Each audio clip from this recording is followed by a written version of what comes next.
Welcome. On behalf of Eric, our founding president of the Resilience Engineering Association, our tradition that started out with École de Mines and the Industrial Safety Chair, we've grown, we've expanded.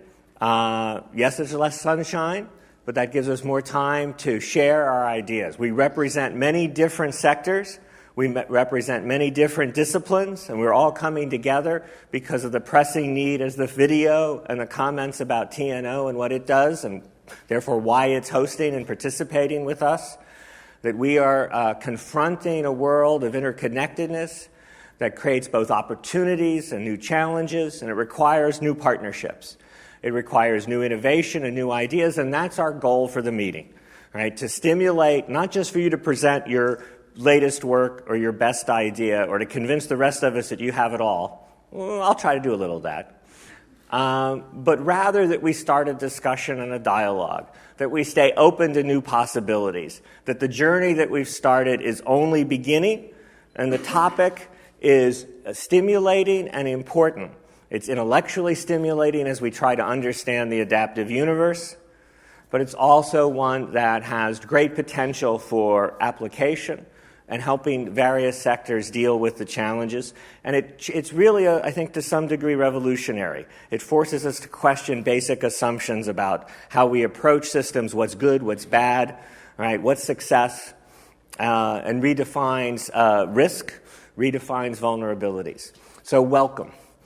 We want to foster a lot of discussion. But first, we need to thank people. To have a meeting like this in a place like this requires efforts on many people's parts. So first off, I want to thank our sponsors. So we have a much wider and expanded set of people who are participating to make these things possible. And I want to thank Dédale, Jean, Kundanos, John, Liberty Mutual, Ian and Larry, thank you very much. The Wreathwood Group, thank you, John. Wait a minute, the Initiative for Complexity in Natural, Social, and Engineered Systems, Ohio State. Thank you, David. You're welcome, David. Also our in-kind sponsors, ADM Consultancy. Thank you, Arthur. Syntef, thank you, Yvonne. And Webs for Us, the Netherlands. Thank you, Nicolette. A lot of people, a lot of organizations put in a tremendous amount of resources to make this go smoothly and effectively. The next thing we have to thank is there's the organizing committee and the program committee put in a huge amount of effort to pull everything together.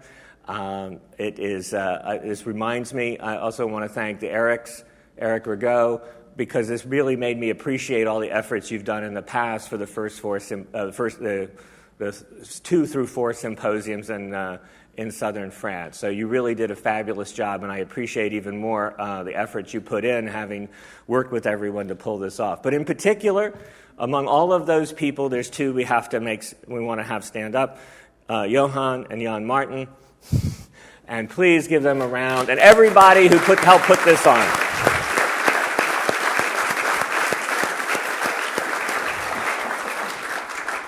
Thank you very much. Now, there's a couple other things. Trying to make sure I have everything organized here. People who are doing posters. Right before we break for lunch, everyone gets to do a poster pitch, a 1-minute poster pitch to convince everyone to come buy your poster. So if you're doing a poster, if you're scheduled today, right before lunch, remember you're coming up to do your pitch. And if you need a slide, we said 1 slide maximum. We need to get it on the computer, right? Right, Raphael? So, see Raphael? Right here? In terms of doing that. Next, we have social media, all right? We are getting more and more advanced, even as we recommend the uses of advanced technology to our clients. And so we now have a Twitter feed set up. So feel free to use Twitter if you're used to it. If you're not, why not start? We had a meeting on resilience engineering in healthcare a few weeks ago, and it was amazing to all of a sudden see some of us older folks trying to tweet a little bit, or at least give some tweet feeds. You know, trying to put things in 140 characters is an interesting. For me, 140 characters? Wait a minute. I will come back to that in a moment, though. There is the emergency information is in the booklet, which you're supposed to do, right? I can show you how to fasten your seatbelt, too, if you'd like, where the oxygen mask will deploy. But if you go through those in terms of if anything untoward might happen. After all, extreme weather is our friend when we want to get funding to explore resilience engineering more, right? So with that, what I would like to do, let's see if the computer will cooperate.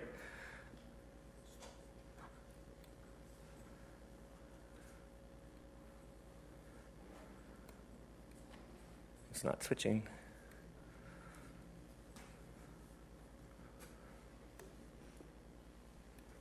Put it on Yeah? Yeah? Try it again. Should be working. Yeah? Well, it worked before. We know. We tested it. Help.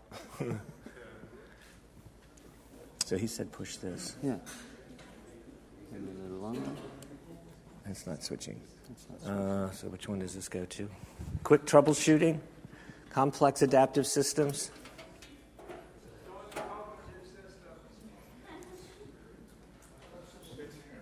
Yeah. Yeah.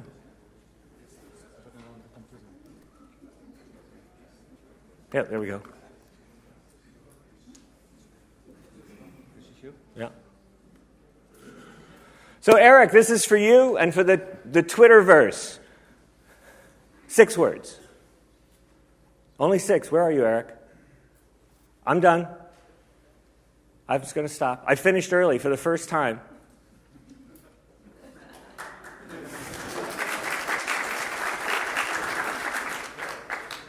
No, I have to explain. But actually, those 6 words actually allow us to map the state of resilience engineering. And that's what I want to do, is say, what is the state of resilience engineering as we launch the meeting? And try to put it in context, because we're trying to advance that state. We're trying to organize. We're trying to move in new directions. We're trying to take advantage of our progress and to recognize where we've maybe been too slow or new areas we need to grow into. Outmaneuvering complexity might be the title of a new book coming out in 6 or 7 months. I don't know. You might talk, maybe, a few years. Thank you. Where we're trying to understand the adaptive universe, that we have an emerging and potentially very comprehensive account of how complex adaptive systems that serve human purposes work. And we are coming close to that there really are technical foundations, that ultimately we will have some things that have right answers and wrong answers, that this model is correct, and that model was interesting but turns out not quite to work right. Because the adaptive universe has certain rules and laws of how it operates. They may be unfamiliar and different than some of the kinds of engineering and social assumptions we bring, but we can understand it. We're making progress to understand it, and we, I think, are getting tantalizingly close to a comprehensive account. Those foundations are emerging because we're dealing with, right, and we all have different words for this, depending on where we come from and who we try to communicate with. But it's still about multiple roles, multiple echelons or levels. It's a network, right? Not simply a network of people, a network of different kinds of units and organizations and people at these different levels. And how we coordinate and synchronize those activities are critical to the patterns in resilience and brittleness.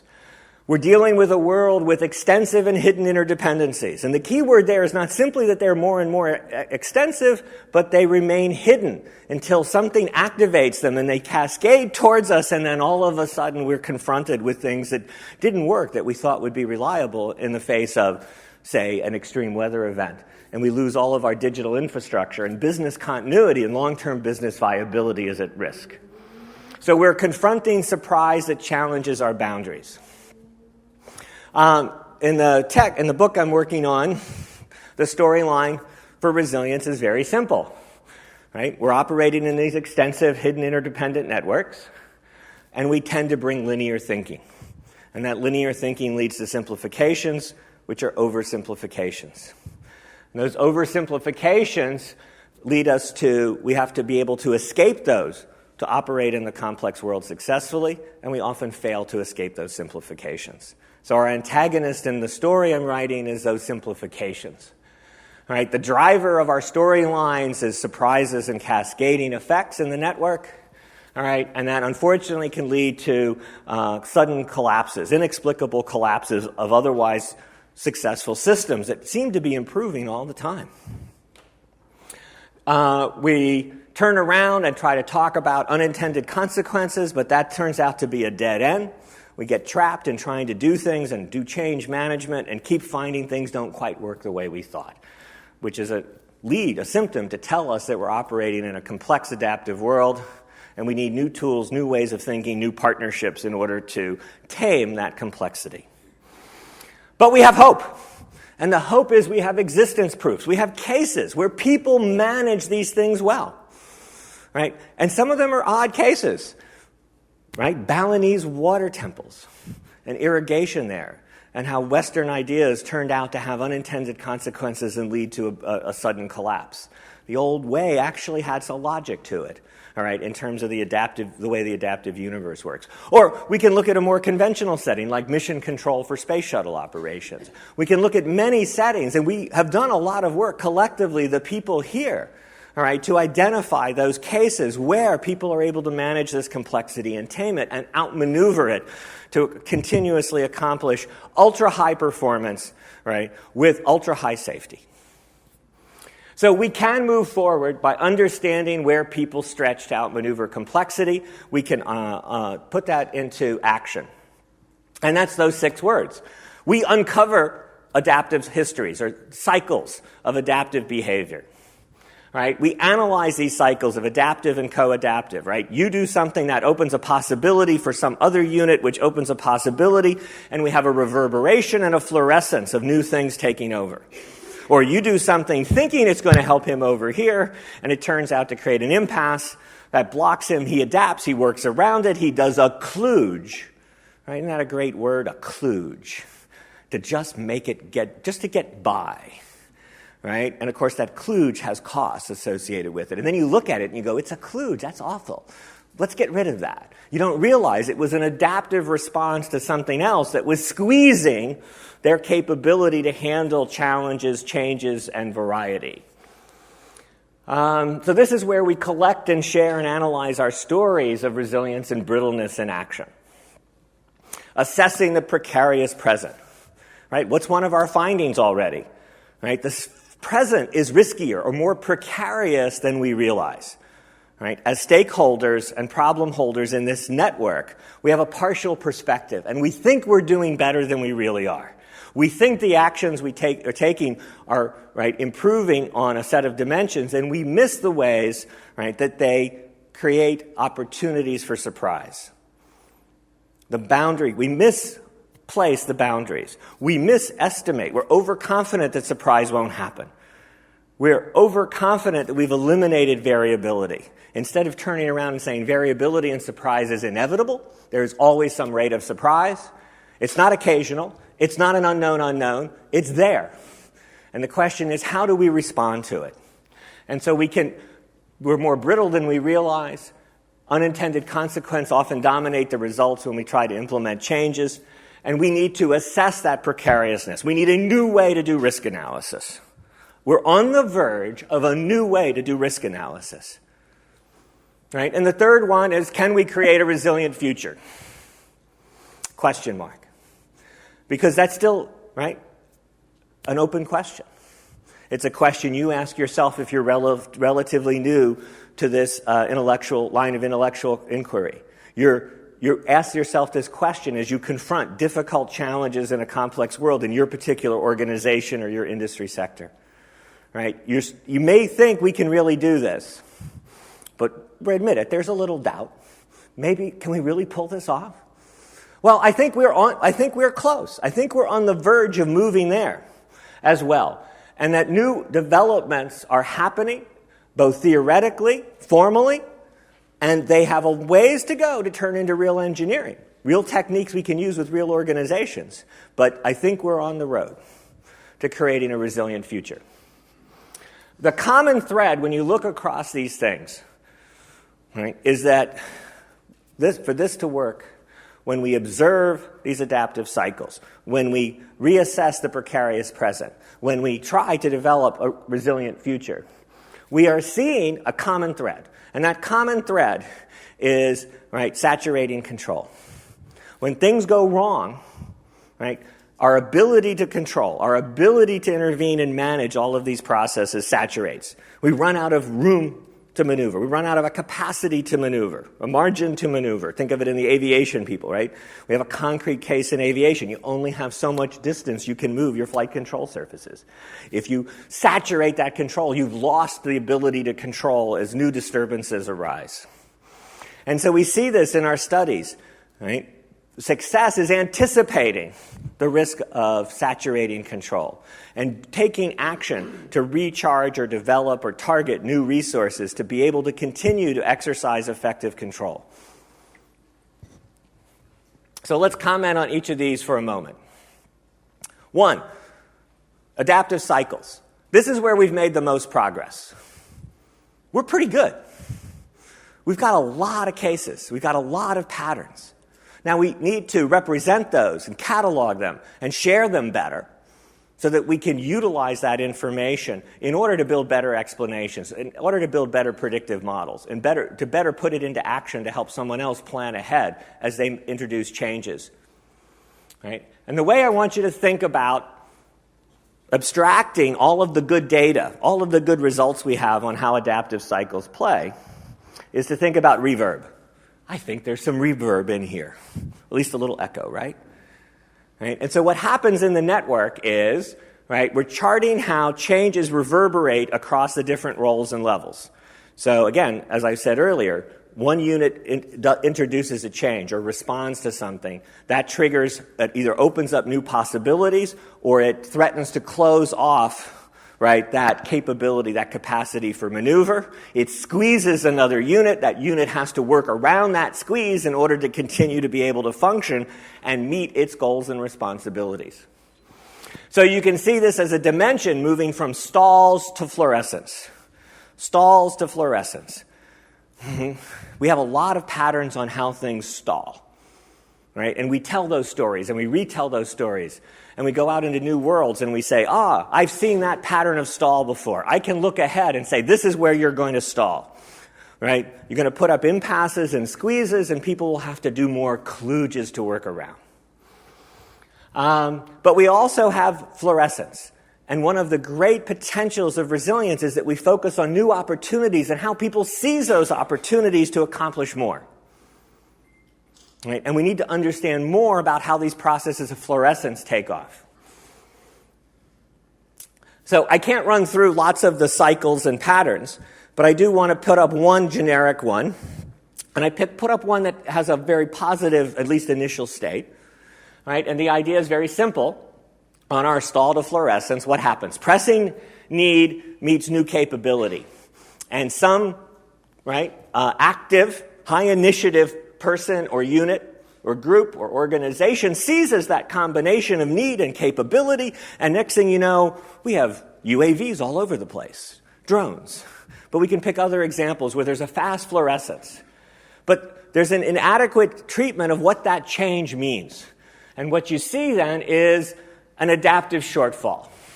As different groups at different levels try to utilize that new capability, there's a shortfall in their capacity to handle variation. Even though there's a new capability, something valuable, right, to better meet goals and accomplish their responsibilities. So what happens is you see more brittleness, more interdependencies in action, and you see other people adapt to make up for the shortfall. Who adapts? Well, who's laying around that's a generic adaptive resource? It's always people. Responsible people will learn, right, and develop ways to make the system work.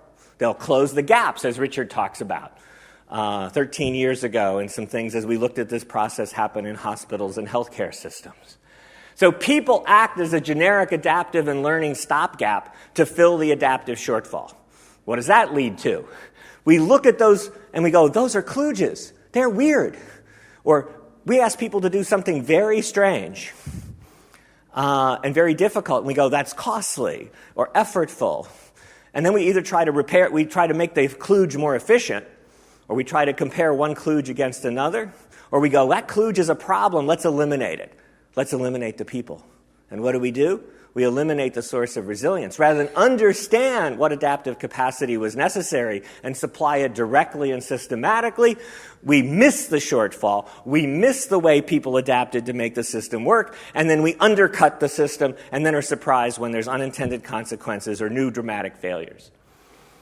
But in that process, what happens? New opportunities arise for innovation, new niches are opened, and innovative, high-initiative people and units seize those to start new cycles, new stories of adaptation. So where are we? We're good at doing this. We've got a lot of empirical data. We work with various natural laboratories, but at bigger scales than traditional in many of our home areas. We're not looking at a person in front of a computer screen, a pilot or a flight crew now. We're looking at a larger scale of interaction across units, multi-role, multi-echelon, right, as things change. That's the basic unit of a story. And you have to do at least 2 rounds of an adaptive cycle in order to chart these things. We have a lot of general patterns, especially on how things stall. It's our greatest success, and it's also, I think, our community's unique contribution to the general lines of inquiry from many different disciplines about complexity and adaptation and resilience. It's what we bring that others don't have. They do a lot more differential equations. But what's our next steps? Well, we need to represent what we've learned better so that we can see what we've got, where it works, how to extend it, how to generalize it. We haven't started to share it and organize it effectively yet. Second, we need more data on the seizing opportunities. We need more cases of fluorescence or partial fluorescence, even if it then stalls a little bit later on successive cycles. We need to understand fluorescence and the opportunities and the positives that brings. And again, our common thread is anticipating the saturation of control. Our ability to control in the future when conditions change and new disruptions and challenges occur. Second, what's the status on precarious present? I mentioned already. So the basics here are failures due to brittleness, not erratic components. Unintended consequences are associated with adaptive stalls. Right? And people are missing how their system is resilient because the sources of resilience, because it's often this ad hoc, generic human capability that's covert and hidden from other perspectives that actually makes the system work. Right? So the precarious present tells us that we need some tools from complexity, and those are generally how you chart an adaptive landscape.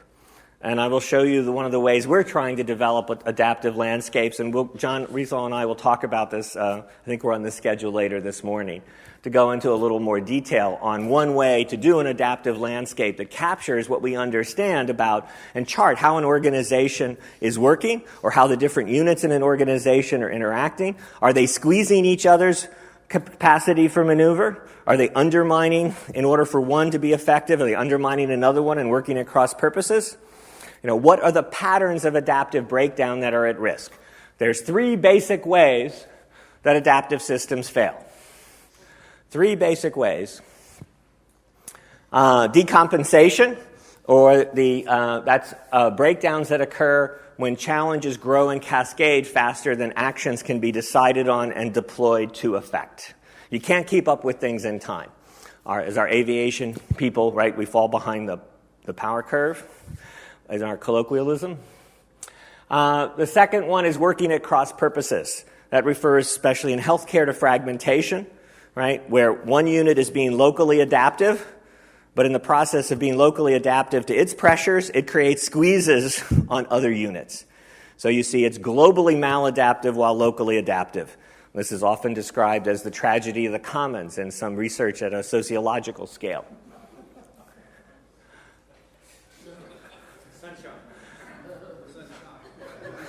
I'll take it. The third way is getting stuck in formally adaptive approaches when they're no longer working because the world has changed. All right? You're getting stuck and it's stale. It's not that it was wrong. It was once adaptive. It was once valuable, but the world changes and you get stuck repeating it, right? And the results aren't what you like, and you keep doing it. And we have example after example of that. Some of Jared Diamond's books run through that. So we are getting close in most of these areas to having better explanations. Based on what we're finding in these adaptive cycles, we can now organize that information and explain how these organizations are actually working and capture how they're more brittle or precarious than we as stakeholders or operators of these systems that serve our human purposes, that it's more precarious than any of us really want. It's riskier than we really want. And what that means is we're on the verge of being able to propose and develop a new form of risk analysis. So what's the state of resilience engineering with respect to the precarious present? We need to utilize the tools and advance the tools of adaptive landscapes in order to map the changing match, the changing fitness between our capability to respond to variation, change, and surprise, and how change and surprise is changing. Right? It's the change in what's coming at us. It's our sensitivity to pick up things that are a little different than what we were able to handle in the past. Right? We need to expand our ability to capture the general patterns of stalls. Right? And it gives us a large potential explanatory power that we haven't really taken advantage of yet. Unfortunately, we're making much slower progress than I would have thought over the last 10 years on measures of brittleness. Right? And I think that's one of the areas that we need to accelerate and find partners and opportunities, and we need people to work with us. We can't just pull these out of a laboratory in a university. We need real-world cases. We need real-world partners. We need some investment in order to be able to develop and test these measures of brittleness. Our next steps. It's time for us to actually take on the challenge of developing a new form of risk analysis that is tailored to the complex, highly interdependent world we live in, where the independence assumption we make in more traditional methods, by definition, doesn't hold. We can apply this stuff to reduce the miscalibration, where we think the system is more organized, more capable of handling variability, that the variations and changes in variations are less than they really are out there. And that omnipresent miscalibration of different perspectives, that their models are off and they don't understand they're off, can be corrected. We need more data on the processes of fluorescence. Oops. All right, resilient future. This has become, over recent years, especially in the U.S., considered the agenda for resilient control. That we actually can build a new kind of control engineering that builds on successes in past forms of control engineering. That we can really make it technical and engineering in a very classic way. Now, the math may be pretty damn strange. It makes my head hurt. Nonlinear stuff, I can barely do the linear stuff. Now I have to do the nonlinear stuff. But there is a technical foundation. There is the possibility for these positive interventions, and that we can use them to start to predict unintended consequences. That we can start to say, hey, if you do change in this way, it's not going to produce the set of results. In the co-adaptive web, the cycles that are likely to play out will not produce what you want. Or it will be offset. The gains in one place will be offset by losses in somewhere else. Fitness will not go up. The adaptive landscape will not be better. You will be vulnerable in one place even though it looks like you're doing better in another way. It will not be the world you want in the future. In the end, the success stories where this has begun to happen are places where they measure stability. In classic control terms, it's the stability in the face of future sources of variation and changes in those sources of variation. And again, there are already existence proofs in some areas, some highly mathematical as well as practical. Right? The kidney exchange program would be an example if you want to look at Al Roth's work, which just received the Nobel Prize in economics. Right? That we can have stable control in an interdependent universe in the face of surprise to come. Because while we can't understand the specific surprise, we can know a lot about the shape of surprise to come. Again, it's about saturation And so we overcome the risk of saturating control by developing mechanisms that allow the capacity for maneuver to grow and to target the right capacity for maneuver to the kinds of variations we think we're experiencing or the signs we're seeing that the variations and surprises are changing. Remember a concrete case. I don't have a lot of time to run through these, but we're going to discuss these and bring these up in lots of the sessions and papers.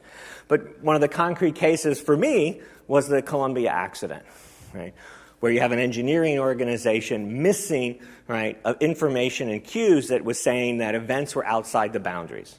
And so they were saturating control, missing the signs that variations and surprises were changing, that in fact they were in the middle of a surprise, 100 times more energy than they had predicted, in a different phase of flight, striking different parts of the orbiter. And yet they said it's still safe to continue to fly as previous, when they were operating well outside their boundaries. Right? They had saturated their control. They didn't have an ability to recognize and intervene and maintain their capacity for maneuver.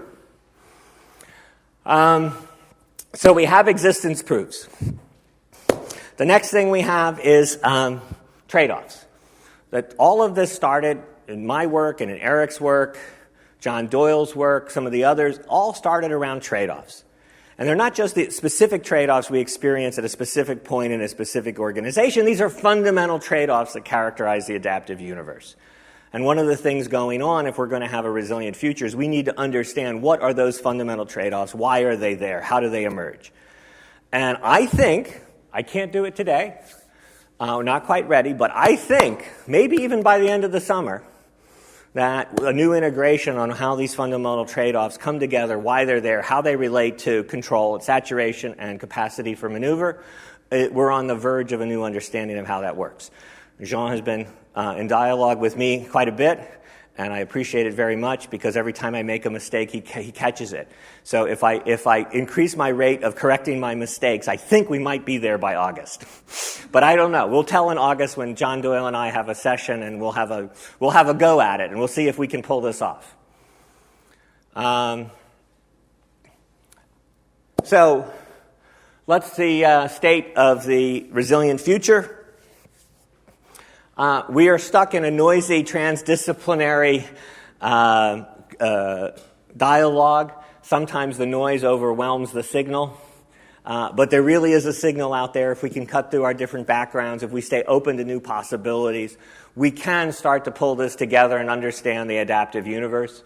But it really is going to take new partnerships and new opportunities and investments in order to pull these things off, because the studies can't happen at a small level. They require coordinating multiple lines of inquiry to see how these different parts of systems interact. They require some ability to do some different modeling and simulation in order to project the future. And it requires some start investing in formal methods and translating them into engineering techniques. It's a great agenda. And if we could just fuel it a little more, we would make, I think, much more rapid and practical progress. So where are we? Graphically, we've got lots on the patterns and cycles. And just that alone empowers us. We can use that information to already they're a little crude, but we can already point organizations to places where their present is more precarious than they realize, and how and why it's precarious, and therefore something they could practically do. Not very formal, not very mathematical yet, but practical. Now our problem is when we do this, people from other techniques, classic human factors, classic cognitive engineering, classic high reliability organization, pick your favorite alphabet soup. Everyone will say, once we show you where the present is precarious and what intervention would remediate that, right? Everybody else will go, well, my technique would have shown that too. And maybe they're right. Right, so right now, it's not quite the same discrimination power that our techniques are the only or the best techniques, and I don't mind. Because the issue is I want to find the precarious points in the present and do something to fix them, because real organizations are at risk of failure, whether that's relative to a safety criterion or a business continuity criterion. Right? We can also start to use our patterns and these cycles to start to anticipate where we should go in creating a resilient future. Again, it's not as powerful as it could be. It's not as grounded in theory as it could be. But we already have levers we can put into action. But we need to do better. And that's where our dialogue our open discussion, our innovation and energy is necessary to keep us moving forward and build on the past successes, where we are able to take our reusable general patterns, develop new assessments of the risk, right, measures of brittleness, ways to anticipate unintended consequences, put those into mechanisms that we can transfer into real worlds for managing trade-offs, exercising resilient control by knowing when and where and how to reinforce our capacity for maneuver in the face of surprise. And we can put this all together, and it will have a technical foundation with some formal basis. So anybody who really, really loves the math will have some strange math. All right? It really will have an empirical grounding, and we're the best ones providing it in all the people in the world doing this kind of stuff. All right? And that we're going to be able to put that out in ways to measure risks and the ability to control and have stable systems that work well despite surprise in a highly interdependent world. And that's going to lead us to new architectures, right? New ways to achieve higher levels of performance and ultra-high safety, ultra-high viability for businesses in the long run in an increasingly unpredictable world. We can do it. We really can, if we all work together in a spirit of open inquiry and sharing our ideas. So I look forward to the next 2.5 days. I'm already enjoying seeing many old and familiar faces that it's good to be with again, especially after a couple of my rounds of illness. And I also see many new faces.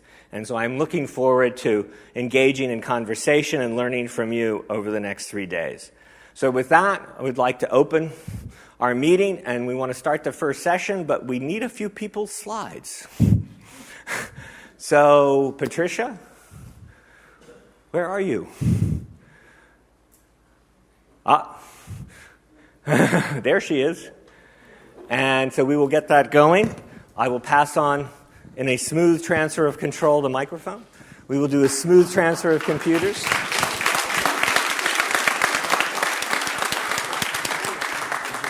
Sure, yes. Let's switch it off until you get it on.